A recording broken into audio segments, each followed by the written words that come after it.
So last time I was talking about what are injective modules and also define what are flat modules. So recall that for flat module we first need the tensor functor. So we fix some module M and we define this functor which takes any A to M tensor A. And we can also talk about this functor which takes any A to A tensor M, but because these two are naturally isomorphic, we get both of these functors are also naturally isomorphic. So we will only take this as the convention.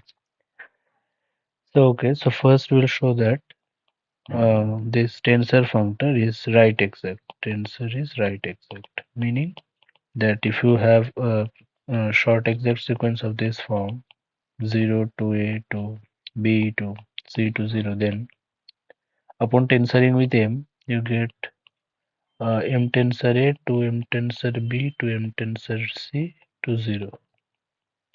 This is exact. This is any given short exact sequence, and this is exact. But the exactness need, may not be true in the left side. So yeah, so we'll show that. For that, I will need these two propositions. One is the home tensor adjunction, which I also defined last time. So let's just recall it. It says that home of say any A, comma home B of C. This is naturally isomorphic, or there is a natural bijection between these two sets, right? For any ABC R module, and we are taking R to be commutative. And so I defined the bijection last time, so I'm not going to do it. And the next lemma, which I will prove today, is that suppose you have a sequence of R modules 0, A, B, C to 0, any sequence of R module such that given any P, this hom PA to hom say PB to hom PC, or maybe I can just take this. I don't need the zeros. I am talking about any sequence, not any short exact. So given any sequence of R modules such that if we apply any uh, any R module P, that resulting sequence is always exact for all P, then the original sequence, this is exact. I will show this. So this holds for all P. That is the important thing. So the proof goes in, say, suppose you have this map F, this map G. And so this map will be F compose dash and this map will be G compose dash. So because this is true for any P, we can take P to be equal to A for the first part, and you get hom AA to hom AB to hom AC. This is exact, right? So what we get is first you take the identity from here, and if you apply this map F compose dash, you will go to F, right? And again, if you apply G compose dash, you will go to G compose F. But because this is exact, applying the first uh, morphism and then the second morphism, you will end up 0, right? Because the image of G compose dash is same as kernel of F compose dash. So we get this is 0, and it shows that image of F is inside the kernel of G. This is number one. For the other part, we'll choose say say P to be kernel of G. And again, because this is true for any P, this is exactness, we'll get hom kernel G to say A, then kernel G to B, and finally kernel G to C. And we have the inclusion map here because kernel G sits inside B. So we have this inclusion map here, And inclusion, because this is the inclusion is happening from kernel to kernel of G. If you apply this G compose dash, you will end up at 0. So this I is actually in the kernel of this map. But because this is exact, this is same as image of this. So we will get that inclusion is if compose sum each. So what does it mean?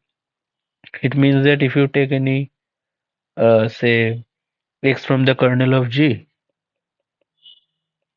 you get inclusion of x, which is if compose h of x, which means x is inside the image of f. So we get that kernel of G is sitting inside image of f.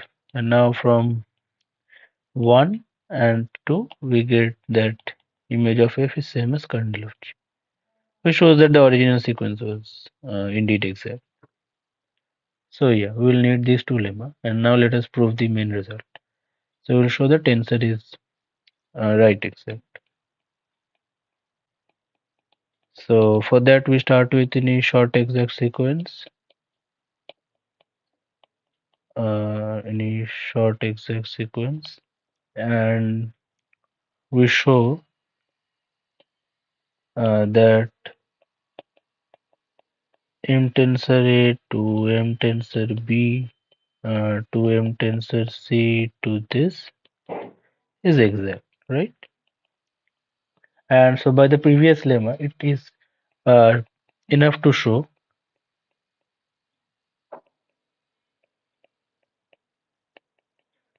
that for any P, Hom say m tensor A to P,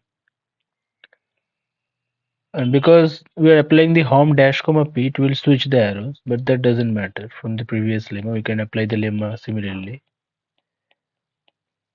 So we get hom C to P 0. So yeah, so it is sufficient to show that this is exact. So show that for any P, this sequence is exact. But now, from the adjunction property from the first lemma, this is naturally bijection with hom of m comma hom AP. From now, this is hom m comma hom BP, and this is hom m comma hom CP, right? So if this is exact, it is same as showing that this is exact. But now it is easy because we know hom functor is left exact. So first, from this short exact sequence, we'll apply this hom dash comma p, right? Or you can maybe it is easy to do it in this way, that this functor is same as hom m comma dash compose hom dash comma p, I think. Yeah, of a. So this is left exact, right? Again, this is left exact. So from there you can show that this bottom sequence is exact. And from this adjunction property between hom and tensor, you get the top one is exact. And from the previous level, we get this is exact. So we get the tensor is right exact. Yeah. And it is not left exact because say, so if you take this short exact sequence 0 to z to z, where this is happening, say multiplication by 2, this is an exact sequence because multiplication by 2 is an injective map. And if you tensor it with z mod 2, you get 0, and z mod 2 tensor z is z mod 2 as z module again. But multiplication by 2 becomes 0 map, right? And which is no longer injective, not 1. This is not exact. So this is not in general that this tensor functor preserves injectivity. But when it does, we say those modules are say flat module over the ring out. So for example, we get that Z mod 2 is not a flat Z module. So now let us define the flatness criteria. So flat means when an R module, if preserves injectivity or preserves exactness more generally, we say F is flat R module. Yeah, and so for example, we get that Z mod 2 is not a flat as an abelian group. And so more generally, over a PID, any flat module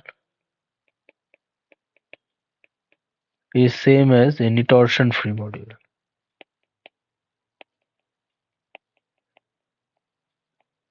So because Z mod 2 is not torsion-free, we get it is not flat over Z. So we can say that from this criteria. And one part don't require the fact that it is over a PID or not. We just need an integral domain because suppose R is an integral domain. Then if you take this map, say, so we show that any flat module is always torsion-free over an integral domain. We don't need any PID criteria for that. And so suppose you have any non-zero element from R, and so this multiplication by R then becomes an injective map because it is an integral domain. And if you tensor it any flat module, you get F tensor R to F tensor R. This is identity on the first component, tensor multiplication by R on the second component. And because R F is flat, we get this is again 1 1. But this is naturally isomorphic to F. This is naturally isomorphic to F. And this is again multiplication by R. So this is 1 1. So if say there is any torsion part, that has to be 0 because this map is again injective. So you get F is torsion free. Yeah. And for the other part, so we do it in two cases. So if F is finitely generated, then by structure theorem of modules over PID,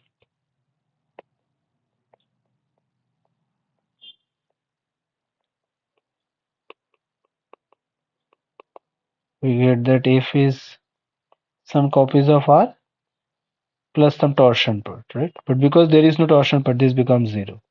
And we get F is some copies of R. And now it is clear why it is flat module because it is free now. So it means F is free, right? And thus F is flat because we know that any free module is flat.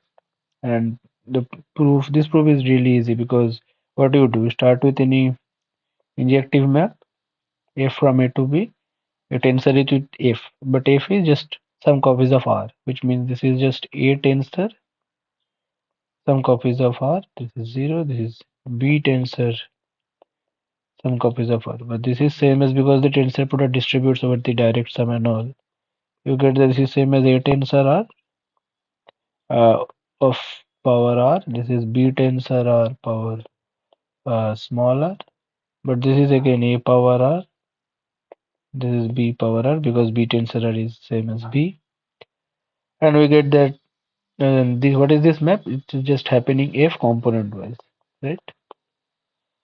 And because F was assumed to be injective, we get this is injective. So it preserves injective maps, and thus we get that in a free module is flat. So in particular, if F is flat, and in general, if F is any module, what you do again? The idea is simple. We start with any say let this be an exact sequence, and we show that A tensor F, B tensor F identity sorry, if tensor identity is injective.